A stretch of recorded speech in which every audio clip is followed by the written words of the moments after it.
I can hear your voice.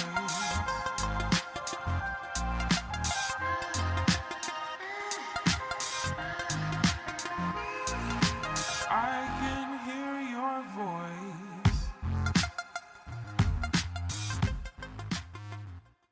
Squat à la barre libre.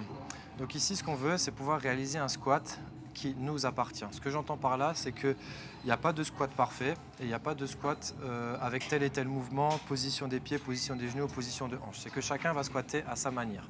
Moi, dans mon cas, ce que j'aime bien dire, c'est qu'un squat va recruter plus de quadriceps que de fessiers. Donc, dans un premier temps, nous, ce qu'on veut faire, c'est chercher à dépasser les pointes de pied avec notre genou, avec un buste plus ou moins droit, tout en limitant notre flexion de hanche. Pour la mise en place, on va se concentrer sur les sécurités.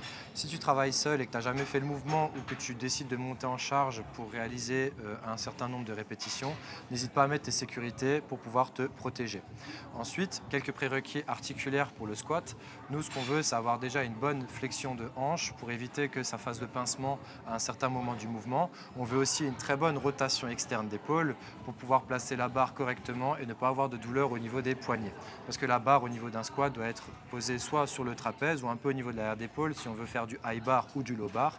Mais on doit également avoir une bonne rotation externe d'épaule pour pouvoir avoir les coudes quasiment alignés au buste. On veut éviter d'avoir un squat dans cette position-là, donc on a besoin d'avoir une bonne rotation externe d'épaule. Au niveau du placement des pieds, certaines personnes vont pouvoir squatter les pieds droits, pieds largeur de hanche, d'autres personnes vont être talons largeur de hanche, mais pointe de pied vers l'extérieur, ou alors même encore plus, talons supérieurs à la largeur de hanche, pointe de pied vers l'extérieur. Ça dépend du type de personne, ça dépend si tu es maintenant plus rotateur externe de hanche ou bien alors si tu es rotateur interne de hanche. Ça se travaille et ça permet de modifier ton squat pour avoir une exécution plus propre et éviter le risque de blessure dans des amplitudes où tu n'as pas l'habitude de générer de force. Moi, en l'occurrence, je squatte talon largeur de hanche et pointe de pied vraiment vers l'extérieur pour que je puisse passer mes genoux devant mes orteils et avoir un minimum de flexion de hanche. Au niveau de la mise en place, c'est toi qui choisis ta position des mains. Moi, j'aime bien une largeur de pouce, ça me permet d'être bien contracté, d'être bien consolidé sur moi-même et de vraiment avoir un tronc hyper fort. Au niveau de la respiration, on va essayer d'avoir une pression intra-abdominale. Donc ce qu'on va faire, c'est inspirer et rentrer le nombril et serrer les abdos, tout en gardant le dos plus ou moins neutre. Moi, j'aime bien antéverser mon bassin et sortir mon torse. Dernier prérequis, le placement de la barre sur le rack. Ce qu'on veut, nous, c'est avoir la barre plus bas que trop haut. Ce que j'entends par là, c'est que c'est interdit de déraquer sur la pointe des pieds. Trop dangereux pour l'exécution, donc il vaut mieux être trop bas que trop haut.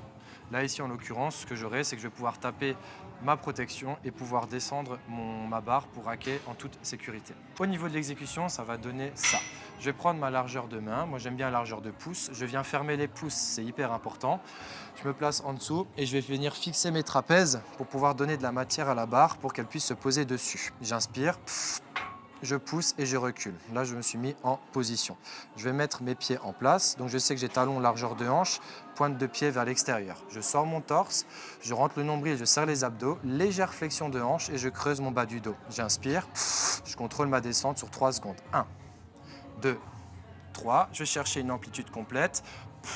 Je pousse, je souffle, je contrôle. 1, 2, 3.